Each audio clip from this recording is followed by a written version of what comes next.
Welcome to Verses and Visions Creative Conversations, where creativity and purpose meet to inspire and uplift. I'm Cassidy Beck, your host, here to explore the stories of artists, dreamers, and changemakers who are walking in faith and using their unique gifts to make a difference. Each episode is a reminder that your vision, paired with God's purpose, can transform the world around you. Let's get started and spark some inspiration together. I am thrilled to be welcoming Paul Schwartz. Welcome, Paul. Before we get into it, I want to tell you a little bit more about Paul. Paul started the community performing arts organization A Voice for Good, which focuses on creative opportunities for people to participate in performing arts productions that build faith and serve the one. The organization has served over 1,001 participants and tens of thousands of audience members.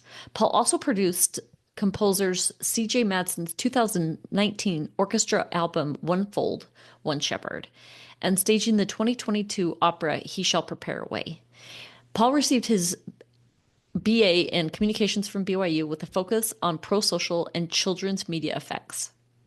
Paul also studied the work of Mr. Fred Rogers for many years and co-owns the website neighborhoodarchive.com. Paul and his wife are the parents of 3.5 children and reside in Orem, Utah. So, Paul, I feel like I want to start off by talking about Mr. Rogers. It is really interesting because people will ask why I'm doing a podcast, and I feel like a lot of it has been inspired by Mr. Rogers and the way that he was able to preach to his people and connect with the people, even though he never met them one-on-one. It's how you felt. You were never in his presence, but he was able to connect with people. And I find that extremely inspirational. Tell me your experience with Mr. Rogers. Yes, I love what you just said. So I grew up watching Mr. Rogers. I caught the tail end of when it was being produced in my lifetime, the modern episodes of the post-1979 episodes, the later ones, and loved it. Would produce the operas in my basement as a 4-year-old because he does operas and puppets even as a young kid.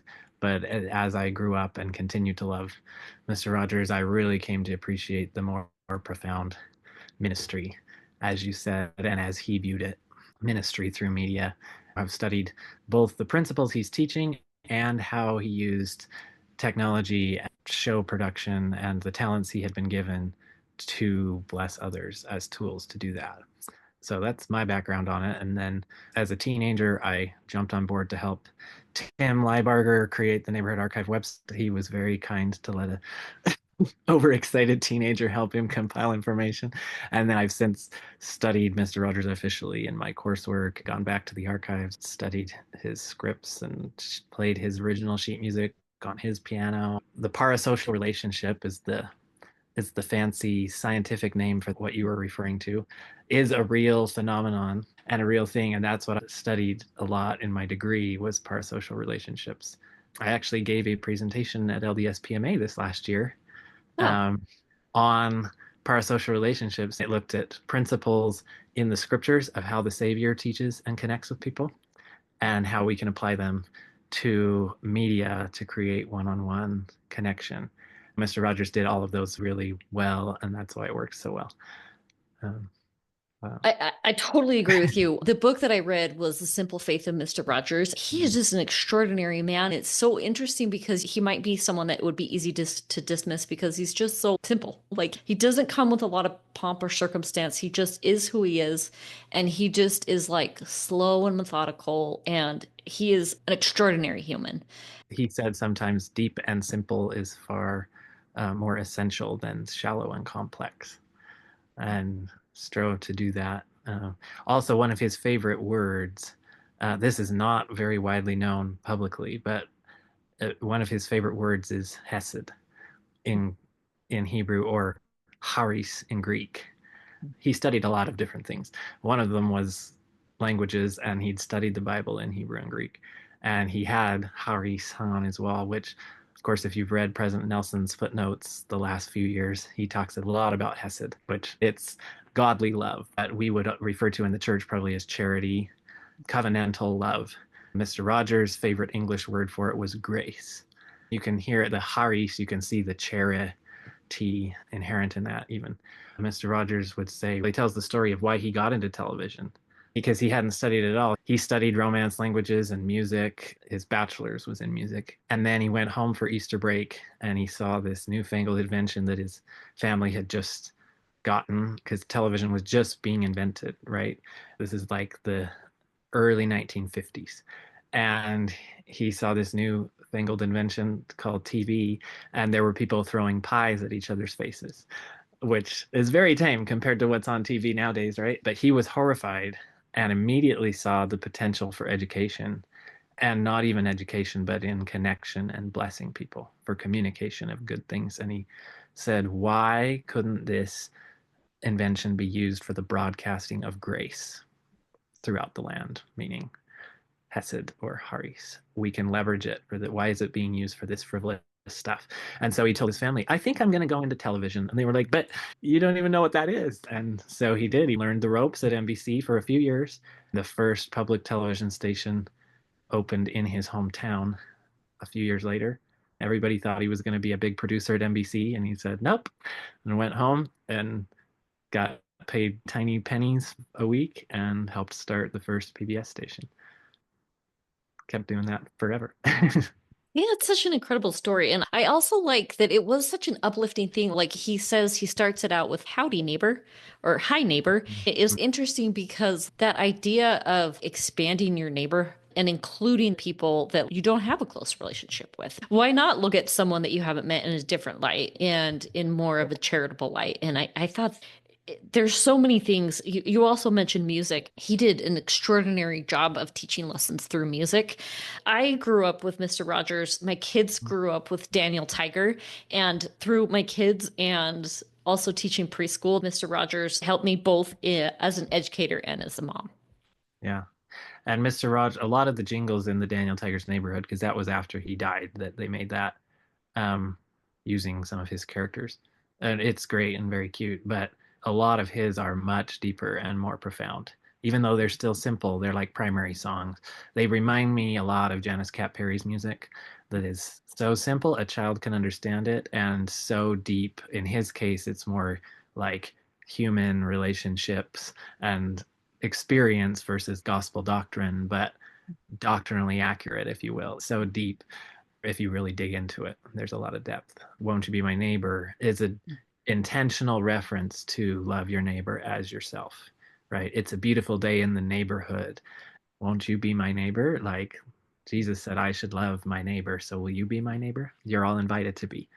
Um, Even though he doesn't say that on the air because he wanted it to be open to as many people as possible. One thing I'll say that might be applicable to all listeners, whether you like Mr. Rogers or not specifically, is he's an amazing example of using all of the gifts that the Lord gave him in his own way to bless people as much as he could.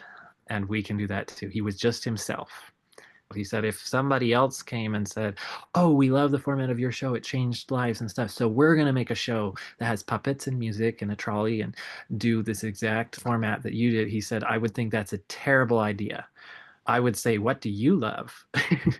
That's what you should do. One of my friends who knew him and was mentored by him towards the end of his life one day asked him and said, wow, that just must be amazing. You touch millions of children every day through your program. Like, what an incredible influence. Like, how does that feel? And he turned to him and rebuked him and was like, Art, don't ever underestimate the power of narrow casting versus broadcasting. And I reach a lot of people, but there's only so much I can do through a screen. Then we do the very best we can to give the best offering we can. If people are going to watch a screen, we want to give them the best content that they could have on a screen. But there's things I can't do that a teacher with 20 students in a kindergarten class can, and that I will never be able to do through a screen, right? And so don't ever underestimate whatever sphere you're in. Give of yourself, and that's the key. That's wonderful. There was a quote that came to mind that if it Yeah. is too heavy for an adult, then target kids because kids will be able to handle it. I feel Yes. like that is what Mr. Rogers did. Yeah. In fact, there's a really good example of that when he finally got international distribution and enough funding to do that in 1968. They went crazy and he made over 500 episodes. The first year they produced 130 episodes and they're all amazing. Having done production, that's insane that they were able to do that. He was like, we got to get this out to the kids. After 6 years of that, it was 1975 when they ceased production. The last episodes aired in 76. They were all a little tuckered out, including him. And he was like, I feel like we've covered most of the topics that we need to cover at this point for early childhood. So they took a break and then he got excited. He was going to do a series for adults. A lot of people don't know that he did 2 seasons, 20 episodes of a series for adults. It just went over the adults' heads. But as a kid, you watch Mr. Rogers and you like the puppets and the messages sink in. You don't know all the intricacies of what he's doing and the profoundness. And then as an adult, when you go back and watch it, you're like, this is amazing, right? Life changing. But you got that as a kid, even though you didn't realize it. A few years later, he was like, you know what? You need to go back to the kids' show. And he's like, can I really write a script again? I don't think I can do this. I gave so much. That was all I had. And he adds handwritten at the bottom of this memo, I have 5 new scripts about school. I think we can do it, which kicked it back in gear for what I consider the cream of the series and of his career was that 1980s decade. That every single word is just the best of the best. So amazing. And the ones that blessed me as a kid and still do.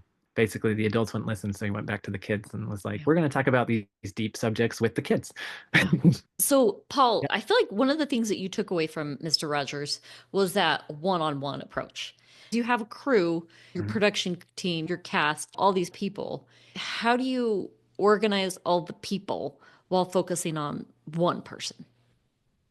There's kind of 2 pieces to that, right? Your audience and your production. For Voice for Good, we have 3 facets. It starts with the production team themselves, like the directors. How do you focus on the one among that very small group, but they still have needs and deserve to be a one, right? And then how do you focus on the choir and the people performing and the orchestra and the other managers? We really try to emphasize that we're here to have an experience together and grow together. If we happen to perform something wonderful for an audience, that's a bonus, right? That's not the reason we're doing it. And then there's the audience too. Mr. Rogers talked about when he was working on a cowboy show at NBC in his very early years, a guy named Gabby Hayes, who was a famous radio host back in the day, did this show for kids. And he said, Mr. Hayes, what do you think about when you look into that camera lens and you know that there's millions or thousands of children and people out there watching you? What goes through your head? And he said, ready? And just think of one little buckaroo. And Mr. Rogers said, that's what I do too. When I look into the camera lens, I think of one child, just one. And he said, it's not one particular child for me, Mr. Rogers. He said, but I think of the children I know and the things they're going through, and I talk to one child, one person. And that's a unique thing that media allows us to do. A teacher in a classroom can't look all 20 kids in the eye at the same time. But all of the people watching this episode, I'm looking you in the eye, even though it's through a screen, all at the same time. And so Mr. Rogers recognized more than a lot of people the power of that. A lot of people have discovered that by accident through the media. It's come back to haunt them, or they leverage it to sell things or whatever. Mr. Rogers somehow recognized that ahead of time and purposely leveraged it to do good, leveraged that crazy connection that we have through screens to do good. And that's why there's such a connection. It's because it feels like it's one-on-one. And so we can pretend it doesn't exist, or we can leverage it to do good. Hopefully we'll leverage it to do good. How do we do it with Voice for Good? So it starts with the production team. And all of this I've had to learn by experience. And I'm very grateful to those that have been patient with me as I learned it, especially the first few years, and didn't do it perfectly. But yeah, you have to start with the production team, the people closest to you. If their needs aren't being met and you don't have a relationship with them, or you're not communicating. For running a production, you have to have a regular production meeting. Even if it's on the phone, you have to have regular communication. Otherwise, you'll end up in different directions. People won't know what's going on, and the feelings get stepped on. Is awful. You have to understand their needs first. For example, I'm helping with an elementary school play right now.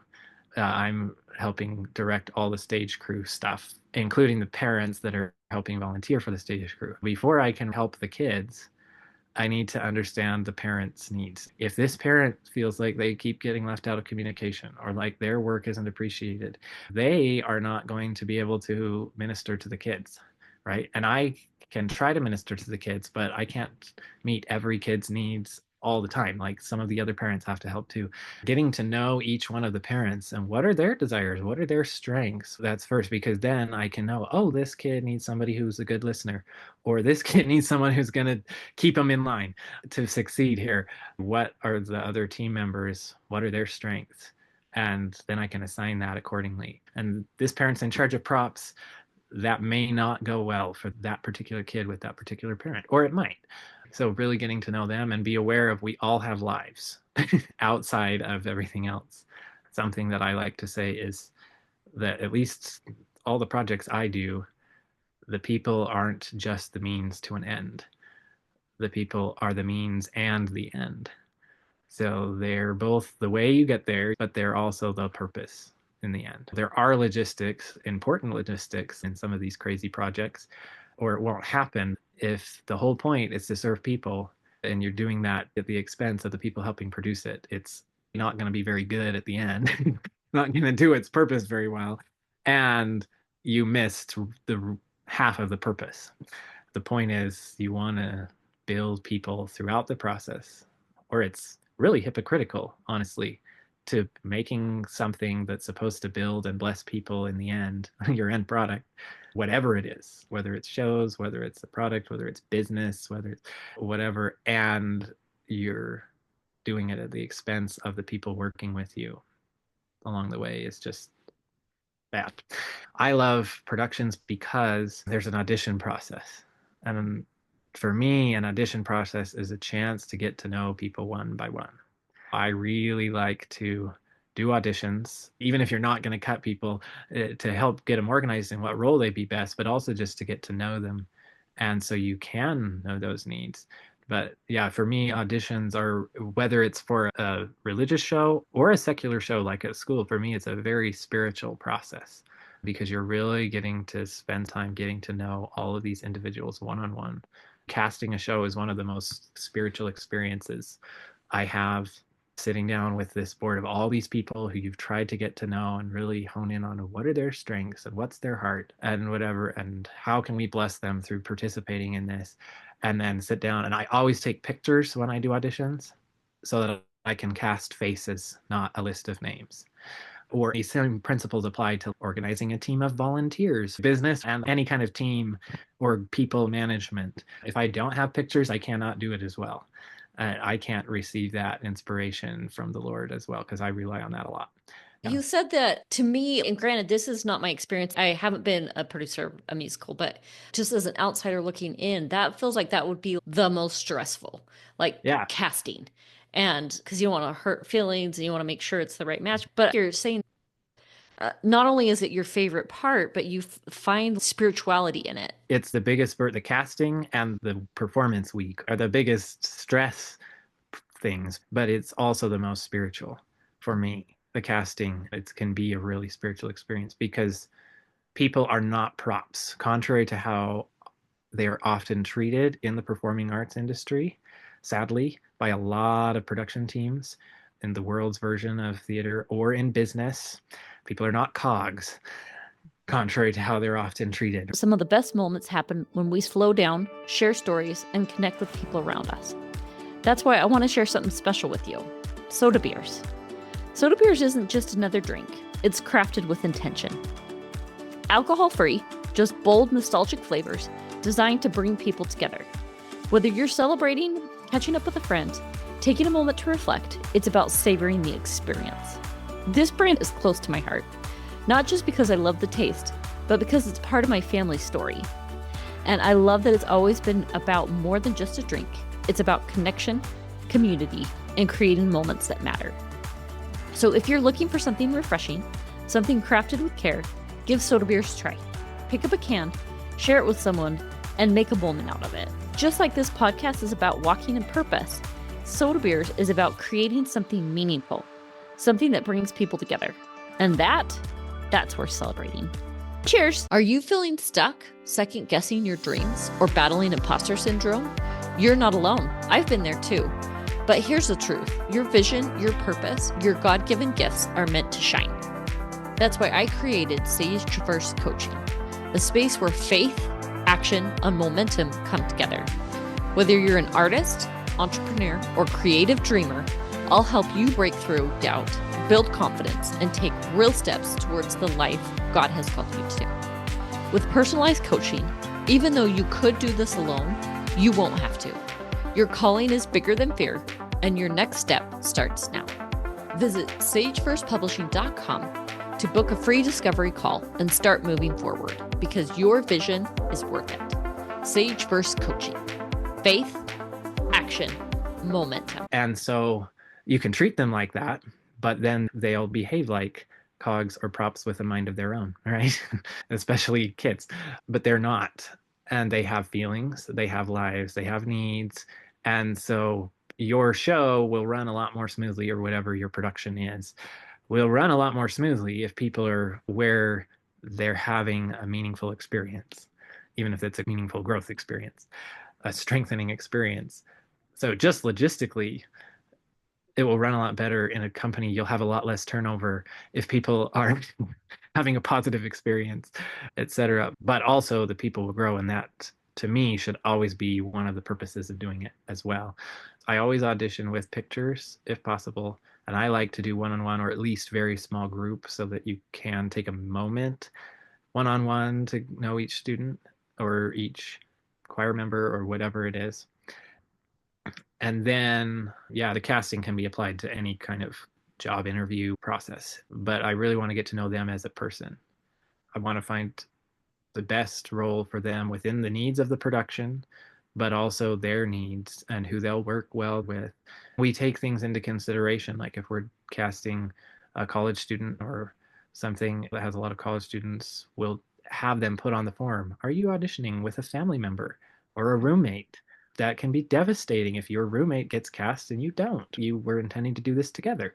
And that's not the final deciding factor in the final decision, but it is taken into consideration. If we're casting a show of elementary school kids, what grade are you in? What role were you last year? What are your best friends getting cast as? Those are things to think about, because that's a big part of the process. It's not just logistical of how can we make the most beautiful piece of art, when your paintbrushes and your tools and your props are actually not paintbrushes and tools and props, they're people.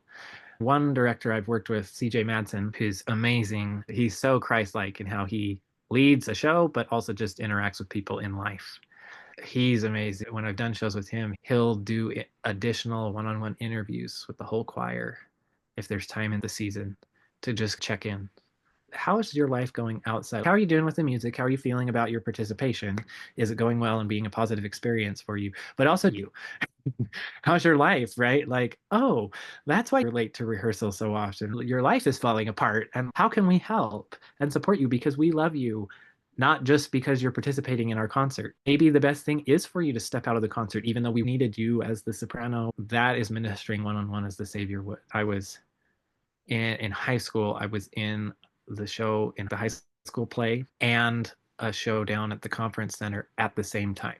So I'd leave one rehearsal and drive to the other.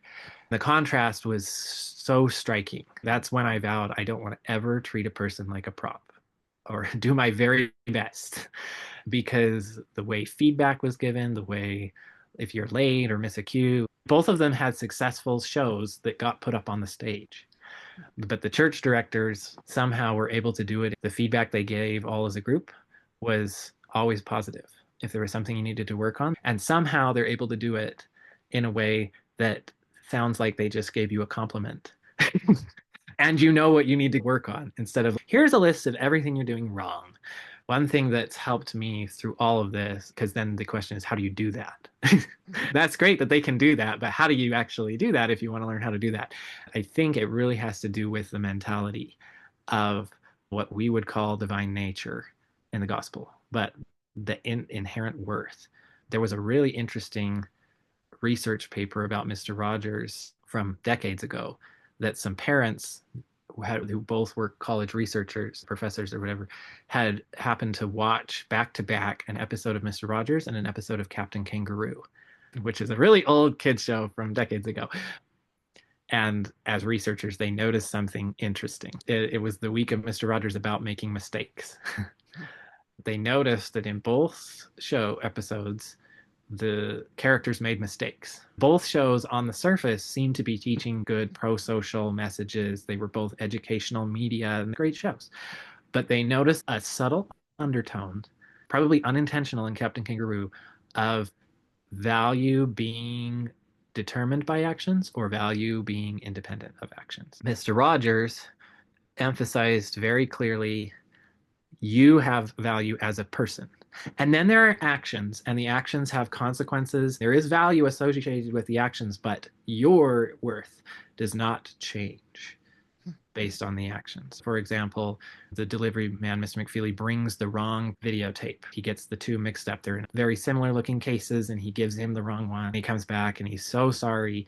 And he said, the other person shouted at me and told me I wasn't a good delivery person and that they don't want me to deliver things for them anymore. And Mr. Rogers says, you are still a good person. I was disappointed that I didn't have the tape I was planning to show, but I love you still. You're still a good delivery person. You're still my neighbor. You're still a good human being. The puppets, similar things play out, that you can make mistakes, but you are still a good, valuable person. And maybe those mistakes had consequences, and they were unpleasant consequences, and we can learn. In Captain Kangaroo, for example, there's the queen of indecision.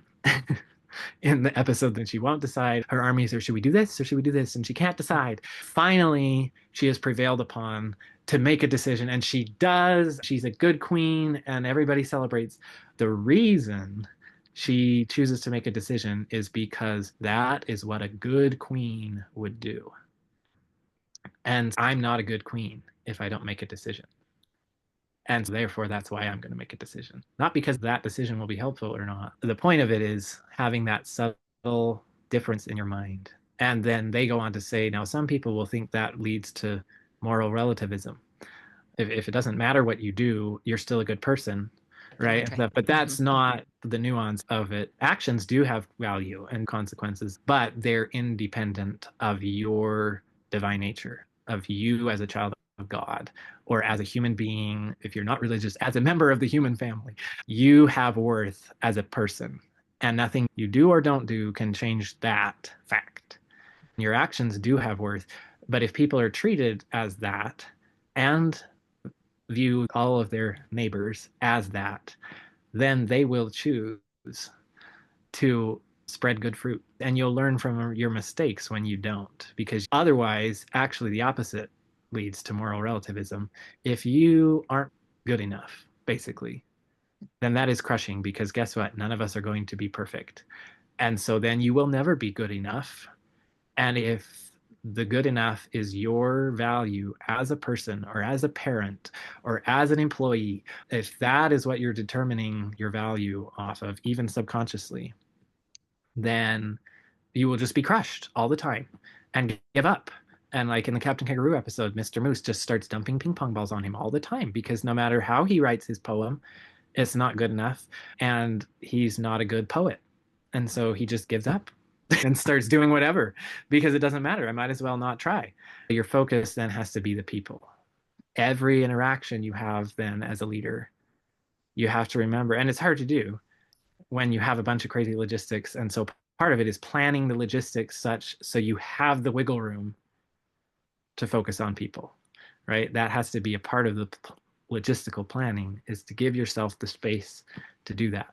Make sure that you've eaten and you've slept so you can have the mental capacity to remember to treat people like people, or give a little extra time in rehearsal. Or if you don't have extra time, to plan a little less CJ was a good example. Recently, he recorded some things for a graduate application or something that involved hundreds of choir members and a full orchestra. He initially intended to record 3 songs, but in the limited time that everybody had as volunteers to come participate, he realized we're not going to be prepared for all 3 songs. If it was a business setting where he was paying everybody and they had to have the 3 songs, maybe he would have said, we need to have another rehearsal. In this case, he said, I'm going to decrease my expectations a little, and we're going to do 2 songs and do them well and not rush through them. Take time to focus on the people, share this.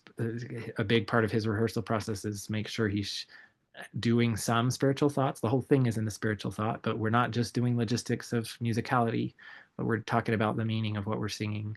So make sure we're not sacrificing that process that's so important for him specifically. And we're just going to do 2 songs. That was a choice he made that made it a much better experience for everyone in that instance. Deeply profound. I think it's so wonderful. And I think the idea to not treat people like props, like whether you're in business, whether you're in production, whether you're in leadership, if it's your church calling, your organization, whatever it is, that is, it's so simple. Yet I don't know that's always the way that it's being carried out, you know? Yeah. And it's hard when a logistical thing falls through and something needs to happen. That doesn't mean you don't have a hard conversation with somebody that's not doing their job or whatever, or that you don't, if it's a business, that you don't ever fire someone, or you don't let somebody that's really behaving badly on the elementary school stage crew, like give them some warnings and then say you can't participate anymore because it's ruining the experience for everyone else. But it does mean that before you do it, you take a breath and think, this is a person that I'm about to talk to, not just a misfunctioning piece of technology or whatever. It means you don't shout at people when they miss a cue. It means you go, ooh, we need to address that. And you write a note and then talk to them about it one-on-one. And so it's a balance sometimes, because sometimes it is a logistical crunch. And that's when you have to really rely on the Spirit. I don't know how people do it without the Spirit of which one should I prioritize, right? Is it okay if the audience suffers a little from this one because this person needs it right now? Or is it okay if this person doesn't get quite as much as I would want to in this moment because it is important that this goes through? And that's just situation by situation. Paul, I would love to hear, as you're producing, doing all these wonderful things, have you ever had that feeling like, who am I to be doing this? And have that kind of like self-doubt, and how you handle that, how you work through it? When I've taken the Clifton Strengths test, it's something that the Gallup poll has, that it's like all of these different strengths people have. And I like that it's all strengths, not weaknesses. And the 2 that I test really high on are commander strength and empathy, which is a really bizarre combination, uncommon combination from what I've been able to gather. Because the commanders, you do need the people, the go-getters that get things done and are willing to order people around. But then you also need the empathy people that are aware of people's needs and that they're human, right? That has been a blessing and a curse to me. I've had to tone down the commander a lot. I think I get it from my 2 grandparents, honestly. One of them is the ultimate empathy person, and one of them is an incredible commander that's changed the world, but sometimes she's hard to work with. So I've had those 2 examples growing up a lot, and was blessed or hurt by them some growing up. And that was hard but healthy for me to feel that, I think. Same with Mr. Rogers. He is a commander in many ways. People don't see that. They often say he smells like his puppet Daniel. It's like the sweet little shy guy and stuff. But the people that worked with him said he's like all the puppets at different times.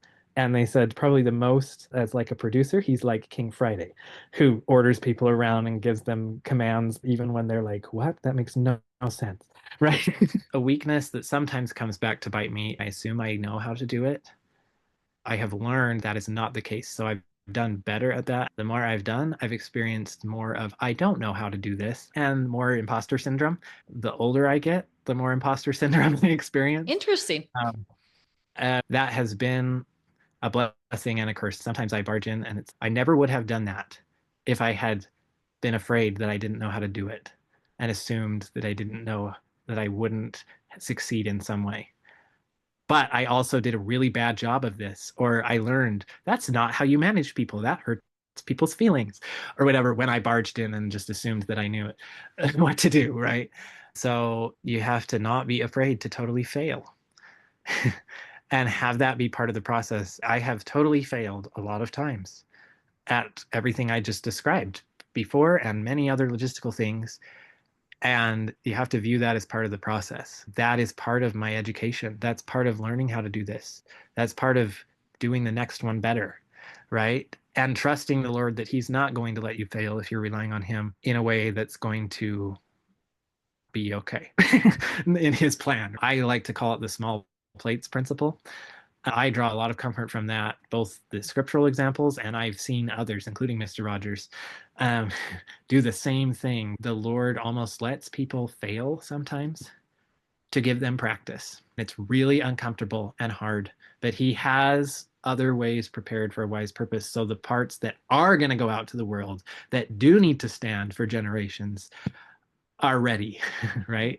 For example, the 116 pages got lost. We do not have the first thing Nephi wrote. We don't have the first thing Mormon abridged. We don't have the first thing Joseph translated. It was as if the Lord was giving all of them practice that would not go out to the entire world, letting them fail some and giving Joseph practice at listening, right? Before, when he had a plan prepared, Joseph would be practiced at listening, whatever piece of that you want to do, but also just practice translating and whatever. The Lord gives us a lot of Voice for Good stuff. We attempted to live stream and record some of our concerts prior to COVID, just because we wanted to reach more people. We had been doing it almost since the beginning of when I founded A Voice for Good. We had been trying and miserably failing. They are awful, and this connection didn't work, and we found out all of these chords that we thought worked don't support this, and it was a disaster, and multiple times, embarrassing disaster, right? And our first live streams in COVID still weren't perfect either. Like every single one we improved, but by the time COVID hit, we actually knew something about doing a successful live stream, and that was the only way we could reach people. The Lord had been preparing us through those failures. Same with Mr. Rogers, right? He struggled with very limited funding for over a decade with this dream of doing a children's series that would bless lives, specifically the few years right before he went national. The funding dried up. He did 100 episodes that were broadcast locally along the eastern coast. The funding dried up, and he told the kids goodbye at the end of it because he couldn't keep producing it. And the Lord was preparing him. Now, as I've gone back and studied in the archives all of those early episodes, they're cute, and it's really fun to see his growth process. By the time he hit episode 1 of the national series that everybody knows and loves, he had 15 years of learning and refining. He continued to tweak and refine over the years. He doesn't say this is good. He does continue to refine. But by the time it hit what most people know, it was really good already. It had been refined and was what was ready to be broadcast. I would say to not be afraid of that process, even though it's hard. I don't be afraid of broken bows. This is the other way to say that. Nephi, I don't think he would have been ready to build the ship if he hadn't had a broken bow and hadn't had to go get the brass plates. The Lord was teaching him how to listen to him, and a lot of craft of how to do that, and lots of metalworking and woodworking that we don't have record of him practicing, but that he clearly did, so that when the Lord called him to build the ship, it would float, and Nephi would actually be willing to do it. No, I trust the Lord. The last time the Lord asked me to do something hard, it worked out. Thank you. I appreciate you coming on. I love your insight. Thank you so much. Thanks for tuning in. Keep creating, keep dreaming, and keep bringing your visions to life.